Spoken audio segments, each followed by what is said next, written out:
Howdy everyone, it's me, Manic Mark, coming to you from the bunker system located underneath the art villa found somewhere in the jungles of the Midwest. And today I'm coming to you with more than just a thin stack of records.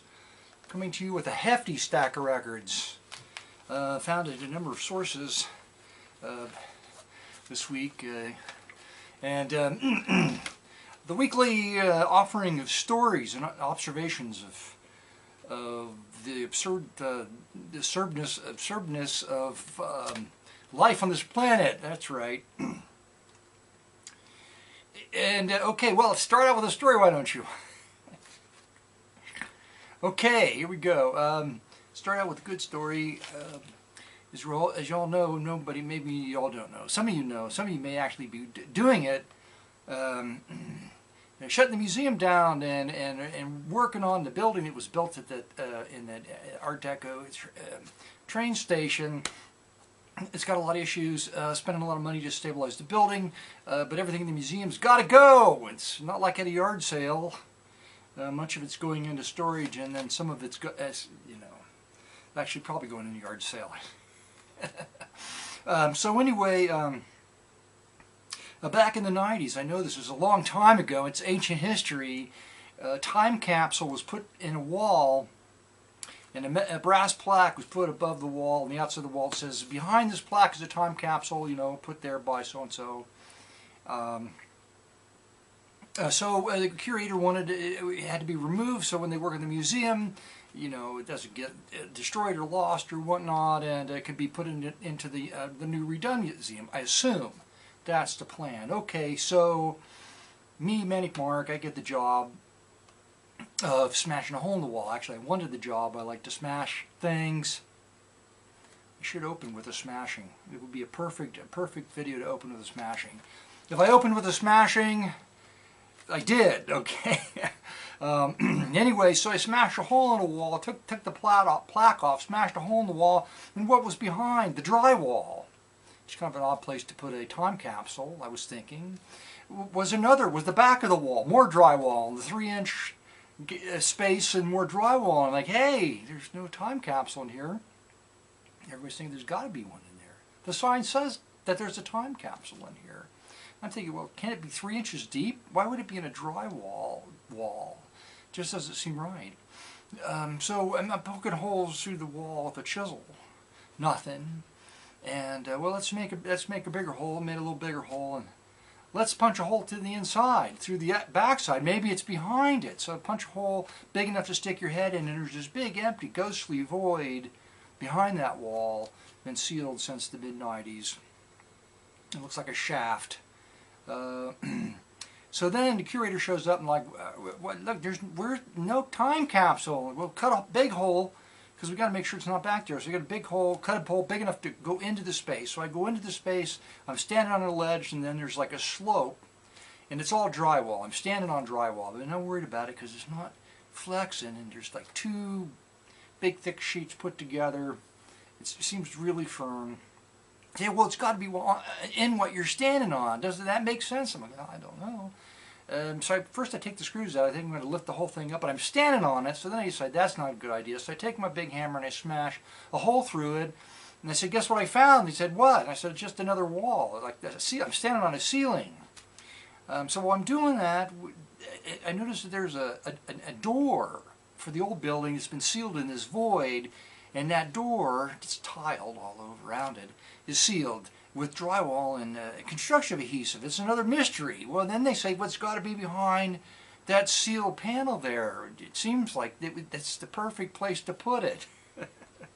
So I smash a hole in the drywall and I say, hey, guess what? And they say, what? I said, it's a wall. There's another wall. It's a wall. It's not in this wall. And so they say, smash a hole through the other side. So I smash a hole through the other side. Guess what I found? The time capsule? No. I found a bathroom that's been sealed up since the mid-90s or before, when it was sealed up. The thinking was that it was for like taxi drivers and bus drivers. They got a two-holer, Unfortunately, there were no commodes or sinks. There was a radiator in the room, but there was tile. It was still like a creepy, interesting adventure experience to go on. So after we've destroyed all the walls and cut holes and done all that work, then another curator hears that we've done that, and they're like, hey, there's never a time capsule in there. They knew there wasn't a time capsule. In fact, they knew where it was. It was in another building and collections, not sealed inside anything at all. The time capsule is sealed. I saw it later in the day. This is a great moment in the process of going on to the next story before you do the records. That was a long one, wasn't it? Observations. I finally went back, had a day, haven't in a long time, just to go to the gym and do the Nautilus and run on the treadmill. Okay, so I got to go in the middle of the day, not very many people there. So there's nobody on the treadmill, right? So I go up there, I get on the treadmill, I'm by myself in the room, you know, with, I don't know, 12 or 15 treadmills, right? And they put them side by side, okay? And then there's little pathways every 4 or something like that. Anyway, room full of treadmills. And I kind of out of the corner of my eye, I see this woman. She comes in, she's wearing street clothes. And she steps on the treadmill that's right next to me in a room empty of people. Me on the treadmill, she steps on, just briefly, steps off, goes down 2 treadmills and gets on that treadmill. I'm like, oh, that was kind of weird. So then I hear clunk, clunk, clunk, and she's putting, I can't, because she's right next to me, I really can't see without staring. She's throwing stuff in the little cup holders and stuff, you know, like clunk, clunk. I go, what the hell has she got? All this stuff, clunk, clunk. So then she starts walking, she's just walking. And she almost walks the entire same amount of me, and the default setting is an hour, okay? You press start and it's an hour. And I'm running, I'm sweating. It's kind of, it's hot in there now, so I'm sweating all over the machine. I gotta wipe it off later, but it's just like, ew, who would want to stand next to me anyway, right? So another woman comes in, now there's 2 or 3 people in there. Another woman comes in, and she leaves the space, the machine next to me, empty, and she goes into that machine, and she's getting, now she's wearing a hoodie and a sweatshirt. I'm like, that's not going to last long. You're going to be really hot. Why did you even bring that up here? I didn't say that. I kept running. So now I turn my machine down, I'm starting to cool down and walk a little bit, and the woman who's been on the treadmill walking for almost an hour stops and comes over and starts throwing her shit in the machine next to me, between me and this other woman.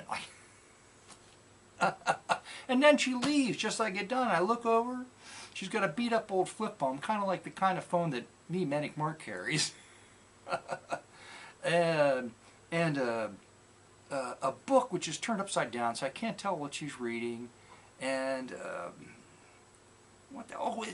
she had like a vitamin bottle. So before she leaves, she opens it up. I kind of see that, and she takes something out, and she takes a drink of whatever she's drinking and swallows this pill.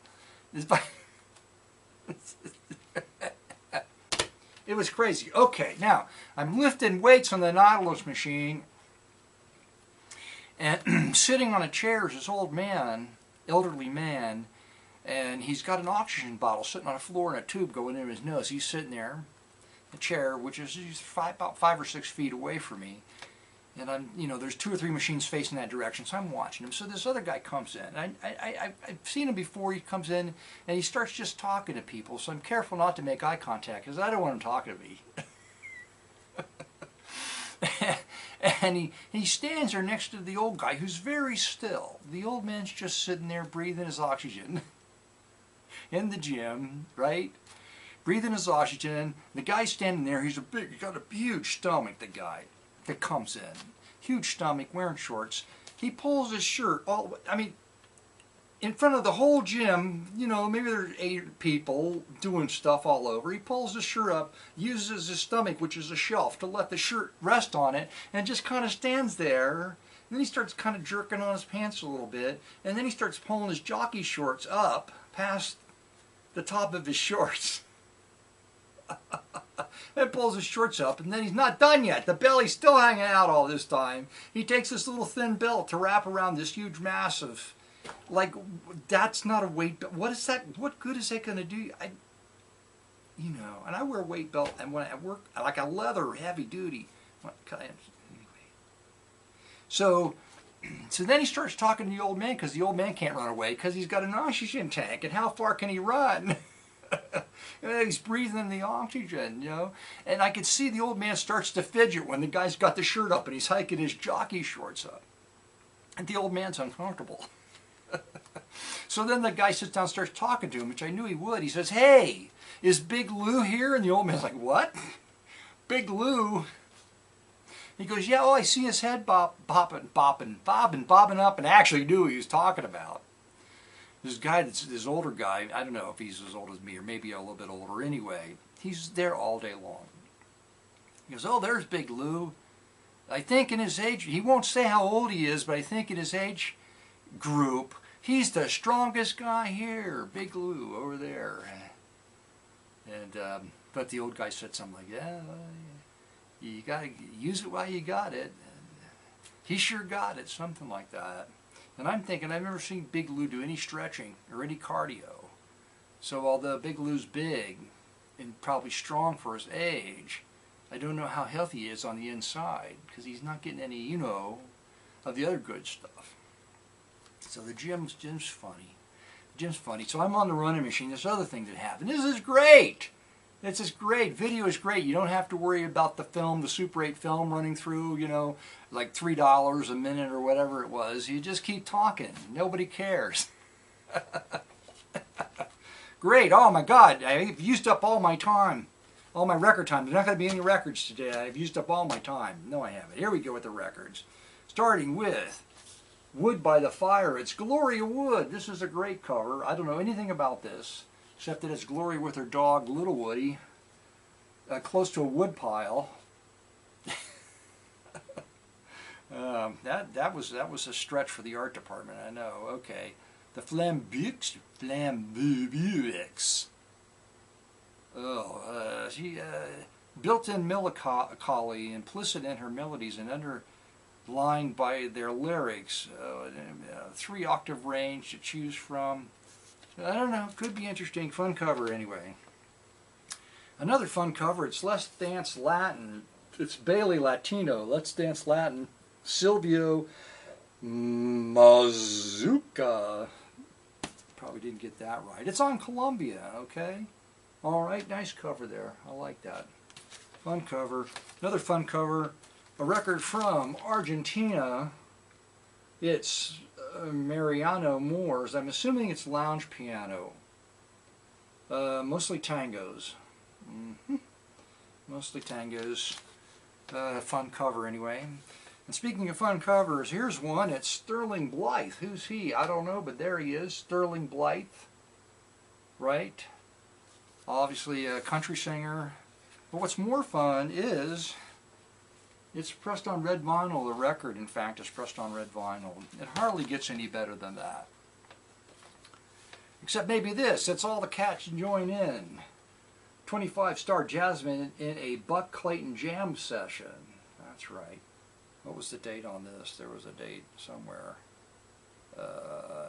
I don't know. Some of the stuff was recorded in the early 50s and mid 50s, but I'm not sure what the deal is there. So I'm not going to take any more time going into that, into assumptions, which is basically from the beginning of the video to the end of the video, I fill the video with assumption. Never mind, go on. Go Mongo. Go Mongo, go Mongo. Mongo, Santa Maria and his Afro-Latin group. Now, didn't I hold up 3 Mongo albums last week? I went upstairs and kind of listened to a track on each one, and it was sort of, you know, not what I expected it to be. This is an earlier one, earlier Mongo, and I'm hoping this is more, not so much diffusion, that sort of the later fusion sound that I heard on the others, which, anyway. Okay, here we go. This looks good. Bass, vibes, and drums. Who is it? It's the Swingin' Frankie Brown Trio on Musical. That looks pretty damn good there. I don't know. Pretty good, I think.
This is a great cover. It's the Voices of Walter Schumann, Flirtation Walk. All of you that don't know who Walter Schumann was, he's a guy that had like a really kind of sexy voice, and he sort of spoke all the songs on his record. Spoken word, kind of like in a sexy man voice. Jumping at the executive studio with the Chris Ibiza trio. Includes Tangerine, one of my favorites, on there. A couple of Exotica type tunes. Yeah, that's right. Okay, now to the gospel albums. It's the Carpenters, not those Carpenters. It's some other Carpenters from like Covington, Kentucky, or somewhere around there. What the hell? Where are they from? They got to be from northern Kentucky. I bought it for the cover, you know, the outfits. I like the outfits. That's fun. And I believe I actually had these shoes when I was his age. Funny, I should remember that sort of thing. It's the Addams Family. That's right, the Addams Family.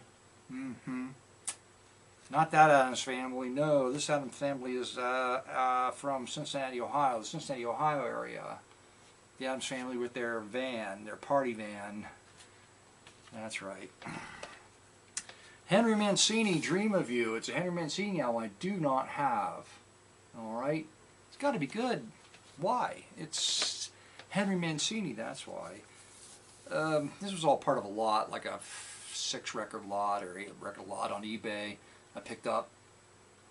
Cheap cover. 1978 from, I don't know, Russia or somewhere. Poland, I have no idea. It's some kind of really horrible photograph of a woman holding a teddy bear. It was just part of the lot. This is part of the lot. Manual Spanish Guitars and Orchestra. That could be fun. The lot wasn't very much money. I picked it up. Not that this will be any good. Oh no, it's not going to be any good. Sweet Adelines. Never mind. It was a fun cover. I still may feature it on a blog, but you know, it's got to be horrible. Good thing. Good thing I didn't notice that. And there were other good, like this one. It's exotique. It's lush impression, moods, and colors by America's most distinguished two-piano team, Whitmore and Lowe. I thought it was Ferret and T-shirt. Did I get it right this time? I never heard of these guys, alright? That could be good. I don't know. There are 4 songs on each side, means extended cuts, including Oriental, The Poisoned Fountain, Prelude to the Afternoon of a Faun. All your favorites. I've got this one. I got a better copy of this one, but it just happened to be part of the lot. So there it is. I've already blogged it. This I also have, I assume I've got 3 copies of it now. At least one good copy, but it's an excellent, one of David Carroll's better albums, or best albums, Percussion Oriental. It's really, really nice, sweet, sort of exotic, sort of, you know. This one, it's the Battle of the Bands. I didn't know it was Lawrence Welk, but apparently it is. Lawrence Welk with Frankie Carlisle. But that's the model on the front. It just looks like her eyes are. One eye is going this way, one eye is going that way. And she just looks so, I would like to say exotic, but the other word might be just weird. Okay, and last but not least of that lot is a record, a soundtrack with a great cover. It's just a black-white photograph that's been hand-colored. Alan Kober and Joshua Logan, words and music by Harold Rome, Leland Hayward and Joshua Logan. I said that. Okay, it's just a soundtrack album. All right, a couple of records from Half Price, Full Price Books. Their store was stuffed with records, but they didn't have anything. Right? There just wasn't anything to pick up, except for this, Bob and Doris, a local record on Queen City Recording, or Queen City album, Bob and Doris. If you're wondering what Bob and Doris look like, there's a photograph of them right there. Bob and Doris, oh God, holy crap, yeah. Woo! Stan Kenton 3 record, mini fresh. Stan Kenton in a box that was not smashed. Stan Kenton deluxe set, 3 records of the very greatest from the creative world. I don't know if that means a period creative world or creative world meaning anything that Stan Kenton recorded. That was his world, it was creative, and therefore it could be in this deluxe Stan Kenton box set. And last but not least, I'm pretty sure I don't have this, but I may, or maybe on another label, kind of a knockoff of, who knows, I don't know, Pulsating Big Band Sounds of the 007. It's a James Bond covers album, including Goldfinger, Violence, Pussy Galore Meets Bond, The Gilded Corpse, and all that good stuff. So what am I going to choose for a sample? I don't know. There's so many good records in there. It's going to be hard for me to choose. Probably 2 samples. I found that if I do more than 2 samples, then there's like if there's a copyright thing. And I had like one video they just turned they turned the sound off completely. No, it was blocked in America. That's right. It's never blocked in America. Sometimes it's blocked elsewhere. They say some countries or other countries. So you don't even know and you don't care. Like Poland, oh well, all the Manic Mark fans in Poland can't watch the video this week. I'm like, well, I'll sacrifice Polish viewers so that I can keep my American viewers happy. And so a few people in Canada. Anyway, but I've never had that before, so I had to take it down and rip the song out of it. I couldn't believe it. It was unbelievable. That's how unbelievable it was. Now, let's play the musical sample.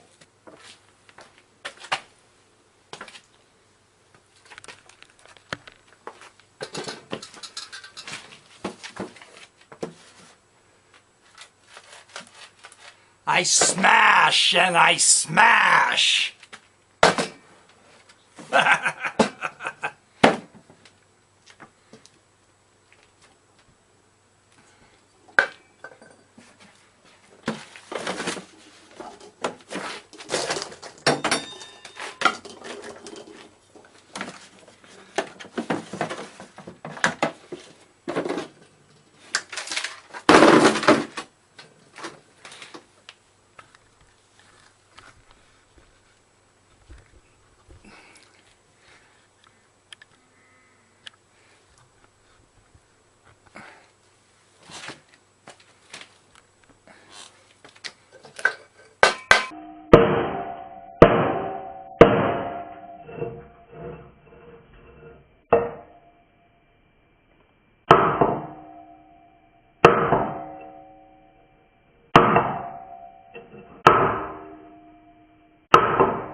There's nothing but gloom in this town.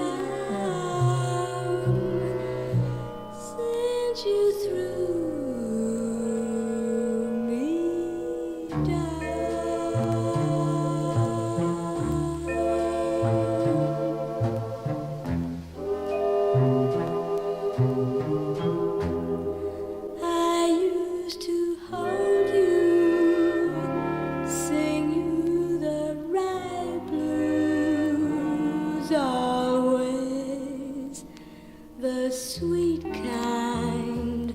love in the night blues. Now it's the wrong blues, baby, the wrong blues.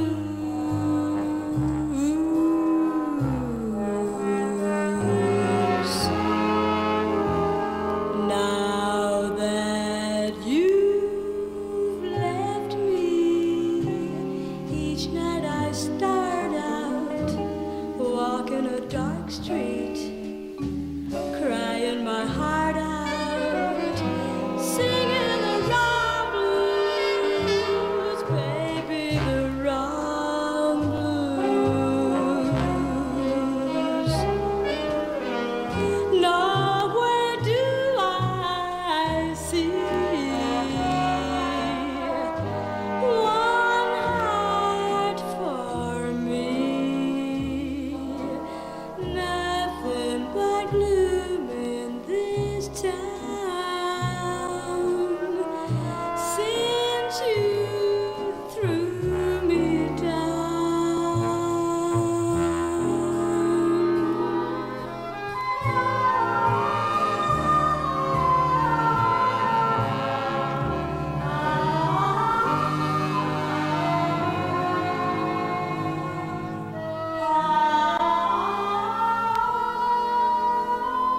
I hit the night spots, never can stay there, 'cause when the band starts, what do they play there? Always the wrong blues, baby, the wrong blues. Darling, I need you. How could you leave me? Please, won't you come back? You got to stop me singing the wrong blues, baby, the wrong